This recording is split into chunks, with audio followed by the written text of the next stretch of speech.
साल 1990 में जब हमारे देश में बहुत कुछ तेजी से बदल रहा था, तब कुछ ऐसा ही भारत के साइंटिस्ट के साथ हुआ जो ना तो देश कभी भुला सकता है और ना ही उसे कभी बदल सकता है। कहते हैं कि किसके साथ कब क्या हो जाए ये कोई नहीं जान सकता। कुछ ऐसी ही कहानी है भारत के एक साइंटिस्ट की भी।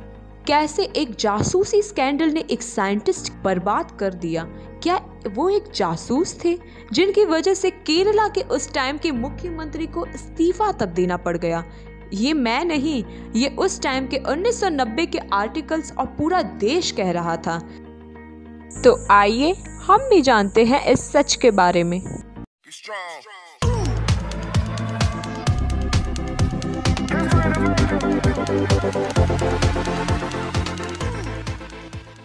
Rocketry the Nambi effect.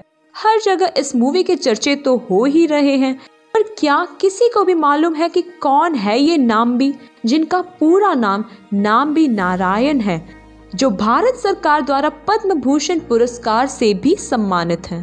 तो दरअसल 12 दिसंबर 1941 को कन्याकुमारी में एक छोटे से गांव नगर कोइल में नारायण ने जन्म लिया। एक मिडिल क्लास फैमिली में होने के कारण और बचपन में ही पिता के देहांत हो जाने से नाम्बी ने अपनी पढ़ाई के खर्चे खुद ही संभाले। नारायण ने अपनी प्रारंभिक शिक्षा कन्याकुमारी के ही डीवीडी हायर सेकेंडरी स्कूल से पूरी की। अपनी MTech college of engineering Thiruvananthapuram से पूरी करने के बाद इन्होंने विक्रम साराभाई के कहने पर इसरो को ज्वाइन कर लिया। नारायणन भारत के वो पहले साइंटिस्ट थे जिन्होंने 1970 में liquid fuel rocket technology Bharat में लेके आए। इससे पहले भारत की रॉकेट टेक्नोलॉजी सॉलिड प्रोपेलर्स पर निर्भर थी। इसके बाद इसरो ने अपनी टेक्नोलॉजी में काफ़ी कुछ सुधार किया था। सब कुछ सही चल रहा था। नाम्बी अपने करियर के ऊंचाइयों को छू रहे थे और हिंदुस्तान के एरोस्पेस की टेक्नोलॉजी आगे बढ़ा रहे थे। तो ऐसा क्या हो गया कि इतने नामी एक वैज्ञानिक ने अपनी सारी इज्जत गंवा दी और केरला पुलिस ने नारायण को 1994 में गिरफ्तार तक कर लिया?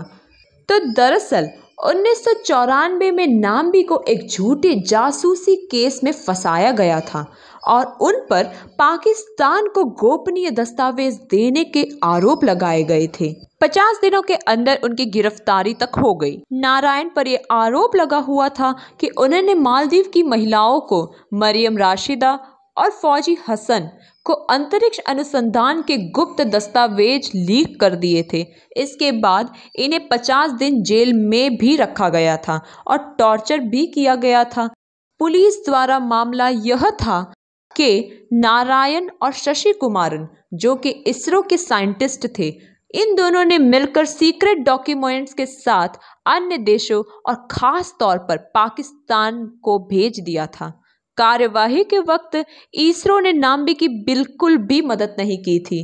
कोर्ट ने इस मामले को आखिर में सीबीआई में सौंप दिया, पर सच्चाई ज्यादा दिन तक छुपी नहीं रही और सीबीआई ने इसे झूठा करार दिया। जज दीपक मिश्रा के द्वारा नारायण को पुलिस टॉर्चर और मानसिकता क्रूरता के लिए 50 लाख का भुगतान का आदेश भी दिया गया। मामले ने तब काफी तूल पकड़ लिया था जब तत्कालीन मुख्यमंत्री को इस्तीफा तक दे देना पड़ा। 2001 में इनका रिटायरमेंट हुआ और उसी वर्ष राष्ट्रीय मानव अधिकार आयोग ने केरल सरकार को आदेश दिया कि वो नारायण को मानहानि के मुआवजे के तौर पर 1 करोड़ रुपए का भुगतान करें। 26 जनवरी 2019 को उन्हें भारत सरकार द्वारा पद्म भूषण पुरस्कार से भी सम्मानित किया गया। खुश होने की बात तो ये है कि इसी साल 2021 में इन्हीं की biopic rocketry the Nambi effect release होने वाली है, जिनकी भूमिका आर माधवन निभाने वाले हैं। अगर आपको हमारी वीडियो पसंद आए हो तो लाइक और सब्सक्राइब जरूर कीजिएगा। Thank you.